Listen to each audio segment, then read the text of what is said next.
중국에서는 거위들이 동네를 순찰하면서 임시 경찰 역할을 해요. 그리고 여성들은 천년 넘게 이어져 온 고통스러운 미의 기준에 따라 발을 묶어서 연꽃 신발을 신었죠. 이외에도 중국에서만 볼 수 있는 얼마나 기묘하고 독특한 풍습들이 있을까요? 이상한 음식들, 오래된 전통 의학, 그리고 세상에 잘 알려지지 않은 비밀스러운 이야기들까지 함께 한번 탐험해 볼까요? 족쇄의 역사, 발 묶기 전통. 중국의 가장 극단적인 전통 중 하나가 천년 넘게 시작됐어. 발 묶기라는 건 여자들의 발을 아주 꽉 감아서 엄청 작게 만든 신발에 억지로 넣는 거였지. 이 과정 때문에 발 성장이 멈추고 발가락 뼈가 망가지고 발등 아치가 무너지면서 발가락이 발바닥 아래로 말려 들어가게 됐어. 결국 평생 고통과 장애를 안고 살아야 했던 거야. 이상적인 발 크기는 대략 3인치 정도였고 신발이 4인치에서 5인치 정도 되면 그건 이미 큰 편으로 여겨졌어. 이렇게 심각한 신체적 후유증이 있었는데도 발묶기는 미모, 순종, 사회적 지위를 상징한다고 믿었고 결혼시장에서 엄청난 장점이 된다고 생각했어. 그래서 수백 년 동안 계속됐고 여성들 중 약 40%가 발을 묶었지. 대부분 가족의 강한 압력과 사회적 기대 때문이었어. 공식적으로는 1912년에 전국적으로 금지됐지만 실제로는 1960년대 후반까지 몰래 계속됐어. 이제는 완전히 사라졌고 불법이야. 한때는 아주 당연하게 받아들여졌던 가혹한 전통이 완전히 끝난 거지. 경찰 거위. 중국 일부 지역, 특히 시골이나 국경지대에서 경찰들이 거위를 경비동물로 쓰고 있어. 이 경찰 거위들은 훈련받은 경찰관은 아니지만 타고난 경계심과 시끄러운 깨깨 소리, 강한 영역 본능 덕분에 살아있는 알람 시스템처럼 완벽하게 작동해. 침입자나 도둑, 불법 월경 같은 걸 빠르게 알아채서 경찰관들에게 알려주지. 경찰견보다 비용과 관리 면에서 훨씬 저렴한 경우가 많아. 전 세계적으로 거위를 경비용으로 써온 오랜 전통에서 나온 거야. 좀 이상하게 들릴 수 있지만 특정 상황에서는 의외로 실용적이라는 게 증명됐어. 딩주이, 대리 범죄자, 딩주이, 정죄라는 건 중국에서 불법으로 이뤄지는 대리 범죄자 관행이야. 죄를 지은 사람이 돈을 주고 대신 벌을 받을 사람을 세우는 거지. 가장 유명하게 논란이 됐던 사례가 바로 구카일라이 사건이야. 2012년에 영국 사업가 닐 헤이우드 사망 사건으로 재판받았고 사형 집행유예를 선고받았어. 그런데 비공개 재판 사진이 유출되면서 나온 여자가 본인과 달라 보인다는 의혹이 터졌지. 그래서 교체된 사람 이름이 자오태닌, 초천운이라는 소문이 돌았고 검열과 재판 비밀성 때문에 더 의심이 커졌어. 비슷한 의혹이 그녀의 정치적 배경이 있는 남편 보시라이, 보질레 2013년 판결 때도 있었어. 증거는 없지만 이런 의혹들은 실제로 확인된 딩주의 악용 사례들과 맞닿아 있어. 예를 들어 대만 사람 황희가 여러 번 범죄자 대신 나서서 유료 면제 같은 혜택을 노린 경우처럼 말이야. 이런 사례들을 보면 권력, 특권, 그리고 감독 부실이 어떻게 사법 시스템을 왜곡할 수 있는지 알 수 있어. 호두 안경과 뜸 치료. 중국에는 독특하면서도 오랜 역사를 가진 의료법이 많아. 그중 하나가 뜸, 막시버스천이야. 전통 침술의 한 형태로 쑥을 피부 가까이에서 태워서 혈액을 튼튼하게 하고 기의 흐름을 자극한다고 믿는 거지. 전통 한의학에서는 건강한 기가 만성 통증, 소화 불편, 눈 피로 같은 데 도움이 된다고 해. 그 변형 중 하나가 바로 호두 모양 안경을 쓰는 거야. 약초 액체에 담근 호두 모양 안경을 쓰고 불 붙인 쑥을 붙여서 45분 동안 눈을 살살 데워주는 거지. 이 과정이 혈액순환을 돕고 염증을 줄여준다고 하면서 안구 건조증이나 근시 같은데 전통적으로 써왔어. 지금도 베이징에서 하고 있고 청나라 때 17세기부터 20세기부터 이어져 온 역사 깊은 치유법이야. 신기하지? 봉침요법, 벌침치료. 봉침요법, 에이피세러피은 중국 의학에서 벌 제품, 밀랍, 꽃가루, 꿀, 독을 전통 치유에 쓰는 분야야.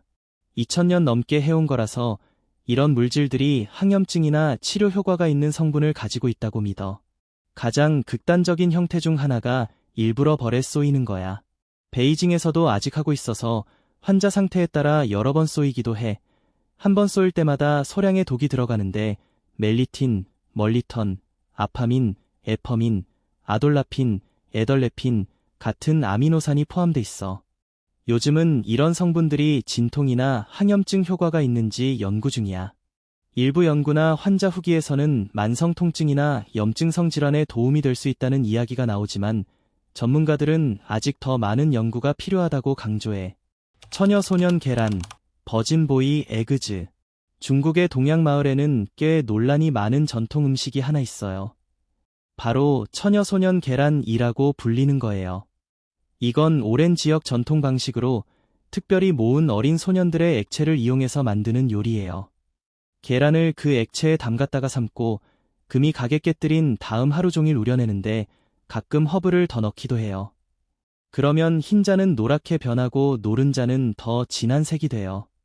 현지 사람들은 맛이 엄청 짜다고 하고 전통적으로 이걸 먹으면 기운이 솟고 혈액순환이 좋아진다고 믿어요.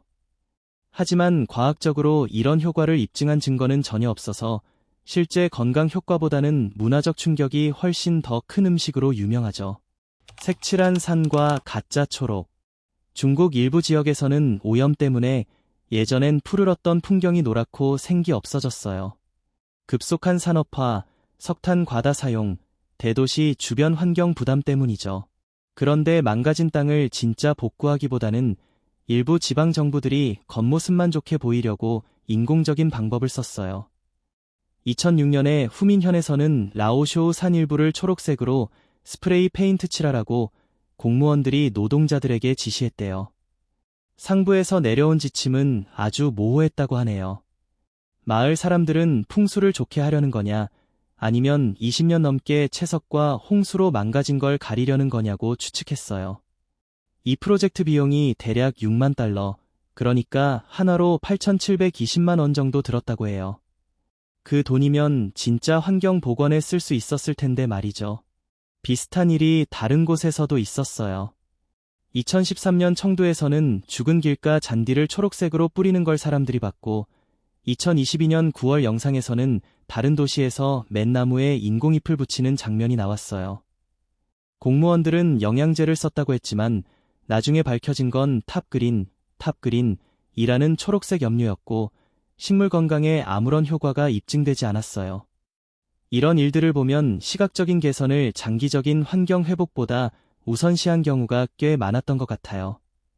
판다 똥차. 중국 특이한 별미 중에는 동물 제품이 들어가는 것도 많아요. 그중 판다 똥차도 있어요. 스촨성에서 안앤스라는 사업가가 재배하는데 판다 배설물로 비료준 잎으로 만든 차예요.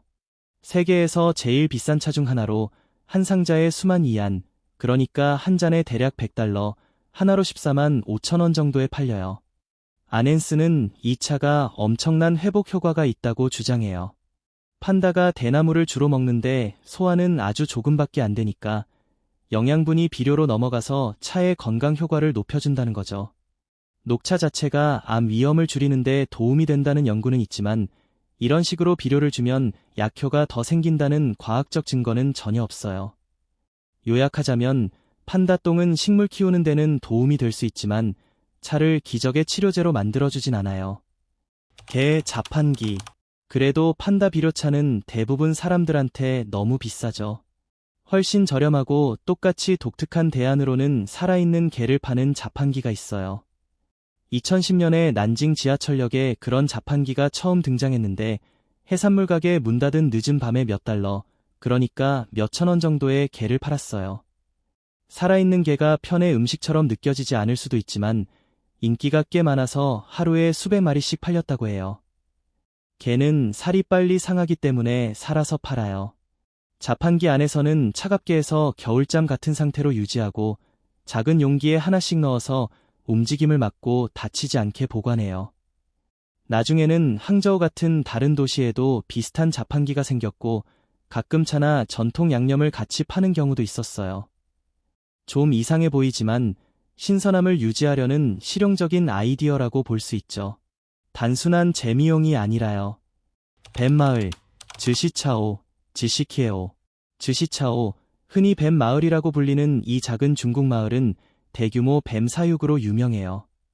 이 지역에 100개 정도 되는 농장이 있어서 총 몇백만 마리의 뱀을 키워요. 비단뱀, 코브라, 독사 같은 잘 알려진 종들도 많고 주로 전통 요리나 지역 건강 신념과 관련된 음료에 쓰려고 키워요. 산업 규모가 워낙 커서 뱀수 대비 주민수가 엄청 높아요. 많은 뱀들은 밀폐된 공간에 두고 따뜻한 계절에는 야외 우리에 키우기도 해요. 특히 자주 언급되는 게 오보사라고 하는데 옛날 민간 전승에서 5걸음만 걸으면 죽는다는 믿음 때문에 붙은 이름이에요. 요즘은 현대 의료 덕분에 위험을 크게 줄일 수 있지만 그 전설은 여전히 마을 명성의 큰 부분을 차지하고 있어요. 복제 도시들, 영국, 맨해튼, 그리고 파리. 중국은 서양의 유명한 장소를 놀라울 정도로 세밀하게 재현한 현대적인 복제 도시들로 유명해. 예를 들면 상하이의 템스타운, 템즈타운, 이야. 이곳은 2006년에 완공된 영국 마을 복제품인데 자갈길거리, 빨간 공중전화 박스, 그리고 영국 스타일의 동상들이 가득해. 대학 직원들을 위한 주거지로 지어졌고 건설 비용이 7억 달러, 약 1,000조 원이 넘는 엄청난 금액가 들었어. 그런데 지금은 거의 조용한 상태야. 많은 집들이 휴가용 별장으로 소유되고 있고 상점들은 주로 장식용으로만 쓰이고 있거든. 또 다른 예는 텐진의 위지아프, 요지에포인데 맨해튼과 자주 비교돼. 2010년에 뉴욕 스카이라인을 본뜬 글로벌 금융허브를 만들겠다는 야심찬 계획으로 건설이 시작됐어. 하지만 비용이 300억 달러, 약 43조 원이 넘는 규모를 넘어서면서 2014년에 개발이 멈췄고 지금도 구역의 많은 부분이 미완성 상태로 사람도 거의 없어. 모든 모방 도시가 실패한 건 아니야. 항저우 근처의 티안두청, 티엔더천은 파리를 모델로 한 곳이야. 유럽 스타일 건축물과 실제의 3분의 1 크기 에펠탑이 특징이지. 2007년에 1만 명 규모로 시작했는데 지금은 거의 3만 명 가까이 사는 사람들이 살아서 성공적인 사례로 꼽혀. 중국이 상징적인 도시들을 재현하는데 관심이 많다는 걸 잘 보여주는 예야. 동양의 베니스와 복제 다리들. 중국 동부 장강 유역에 있는 수저우, 수조에서도 비슷한 논란이 있었어. 이 도시는 동양의 베니스라고 애정 어린 별명으로 불릴 만큼 사랑받는 곳이야. 주요 경제 중심지이자 무역의 중심지이기도 하고. 재미있는 건 전 세계 유명 구조물에서 영감을 받은 56개의 복제 다리가 있다는 거야.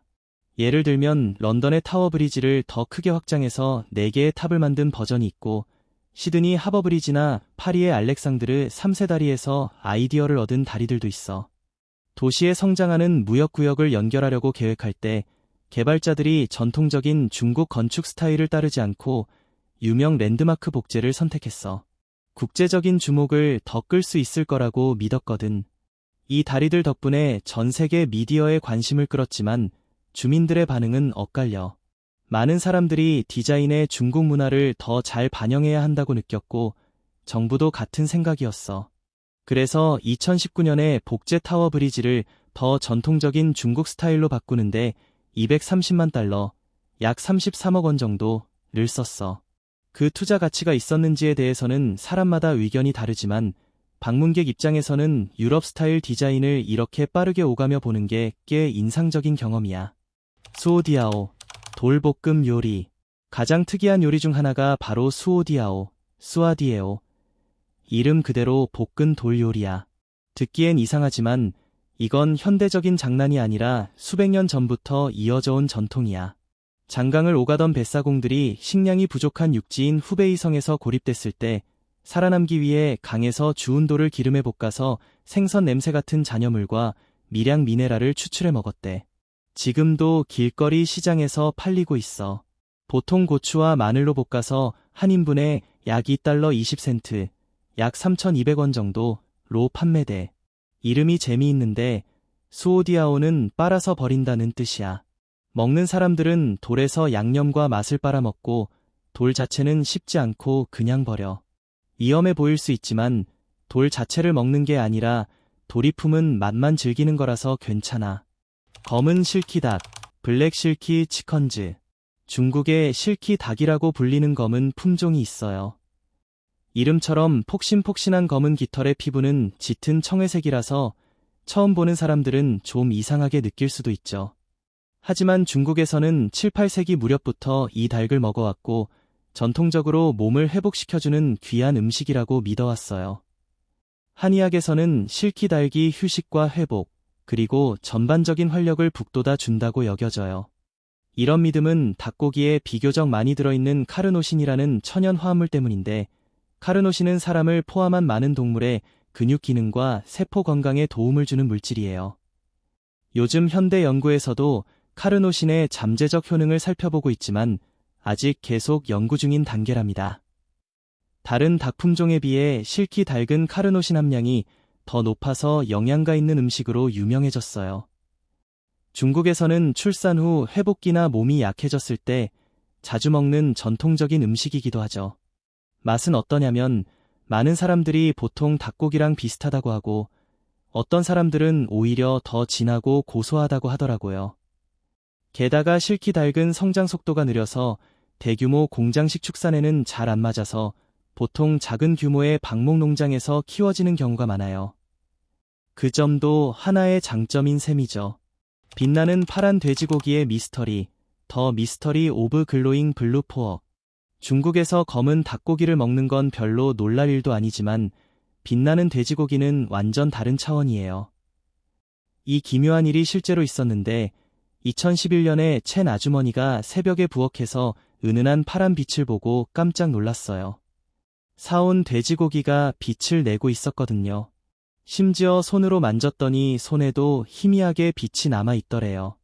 비슷한 일이 2016년에도 있었어요. 라이니시에 사는 한 남성분이 92파운드 정도 되는 돼지고기를 재워놓고 잤는데 다음날 아침에 보니 또 빛이 나고 있었대요. 두 경우 모두 전문가들은 수더모너즈 플로레센즈라는 형광 박테리아에 오염된 게 원인이라고 봤어요. 이 미생물은 파이오버딘이라는 형광색소를 만들어내는데 토양이나 물, 식물 등 돼지가 접촉할 수 있는 곳에 흔히 있는 균이죠. 식품안전 전문가들에 따르면 이 박테리아 자체는 대체로 위험하지 않고 제대로 익히면 없어지니까요. 그래도 빛나는 고기는 버리는 게 제일 안전해요. 공급 과정에서 위생이 안 좋았거나 잘못 다뤄졌을 가능성이 크거든요. 솔직히 말해서 저녁 식사가 방안을 환하게 비추고 있다면 그 풀드포크는 그냥 포기하는 게 맞겠죠? 쇄골 물고기 챌린지, 더 피시인 칼러본 챌린지. 중국 일부 지역에서는 날씬한 몸매를 이상적으로 보는 문화가 강하잖아요. 그 생각이 이런 기이한 미용 트렌드를 만들어냈어요. 소위 쇄골의 물고기 챌린지라고 한 건데 쇄골, 목덜미뼈, 이 얼마나 도드라지게 드러나는지를 보여주기 위한 거예요. 몸이 마르면 마를수록 쇄골 위에 물고기를 더 많이 올려놓을 수 있어서 일종의 시각적인 비교가 되는 거죠. 이 트렌드는 2018년쯤에 크게 퍼졌는데 그보다 앞선 2015년에 있었던 동전 쌓기 챌린지, 쇄골의 동전을 얼마나 쌓을 수 있나 하는 거가 엄청 비판받은 뒤에 나온 버전이에요. 물고기 버전은 더 멀리 퍼져서 충칭에 있는 한 워터파크에서는 이걸 테마로 한 대회를 열고 무료 입장권까지 준 적도 있다고 해요. 비판하는 사람들은 이런 트렌드가 몸 이미지에 해롭다고 지적하고 또 물고기를 사람 위에 올려놓고 재미로 보는 건 동물 복지에도 문제라고 하죠. 진지하게 하든 장난으로 하든 소셜미디어 챌린지가 때로는 불편한 선을 넘는다는 또 하나의 예시예요. 페이스키니 패션 트렌드. 페이스키니는 머리를 완전히 햇볕으로부터 가려주는 인기 있는 수영복이에요. 중국에서는 많은 사람들이 하얀 피부를 좋아하고 태닝은 좀 촌스럽다고 생각하거든요. 그런데 여름에 해안 지역 기온이 섭씨 35도 이상으로 자주 올라가니까 햇볕을 완전히 피하기가 쉽지 않죠. 예전에는 해변에 가면 우산을 썼지만 가장 더운 여름철에 피부를 보호하기엔 페이스키니가 훨씬 실용적이었어요. 일광 화상을 막아주고 피부 손상 위험도 줄여주니까요. 이 옷은 2004년에 해안도시 칭다오에서 처음 만들어졌고 금방 중국 전역으로 퍼졌어요. 심지어 베이징 같은 내륙 도시에서도요. 페이스키니는 해파리 쏘임이나 벌레로부터도 보호해줘서 인기 많아요. 어떤 사람들은 풀랭 수영복이랑 세트로 맞춰 입기도 하죠. 외국 사람들 눈에는 밝은 색 슈퍼히어로처럼 보일 수도 있지만 중국 해변 패션에서는 이게 진짜 최고봉이에요. 가짜 애플 스토어. 중국 인난성의 성도 쿤밍에서는 그 당시 공식 애플 스토어가 하나도 없었는데 2011년에 기술 대기업의 공식 매장처럼 보이는 가게가 나타났어요. 가게는 애플의 인테리어와 제품 진열까지 거의 똑같이 따라했지만 회사와는 전혀 관련이 없었죠. 심지어 직원들 중에도 이 가게가 진짜라고 믿는 사람이 있었다고 해요. 애플 측은 이에 대해 따로 코멘트하지 않았고 이런 일은 비교적 드물지만 보통 회사들은 법적 조치를 통해 해결하려고 하죠. 하이패션 파자마. 중국 사람들이 편안한 파자마를 정말 좋아한다는 얘기는 들어봤을 거예요. 어떤 도시들에서는 면 소재에 예쁜 프린트가 들어간 파자마 세트를 입고 심부름 가거나 강아지 산책시키거나 심지어 자전거 타는 사람들도 흔히 볼 수 있어요. 인구가 워낙 많고 다양한 나라라서 일상 패션 기준도 지역마다 천차만별이죠. 하이힐신은 멋쟁이와 엄청 캐주얼하게 심지어 파자마 차림인 사람이 나란히 걷는 장면도 이상하지 않아요. 상하이 현지 블로거들, 예를 들어 매드 어바웃 생하이 같은 곳에서는 이런 사람들을 파자마맨이라고 부르기도 해요. 이 트렌드가 상하이에서 너무 눈에 띄어서 2010년 세계 박람회를 앞두고 시 당국에서 공공장소에서 잠옷 입지 말자는 캠페인을 펼쳤어요. 도시 이미지를 좀 더 격식 있게 만들어 보려고 한 거죠.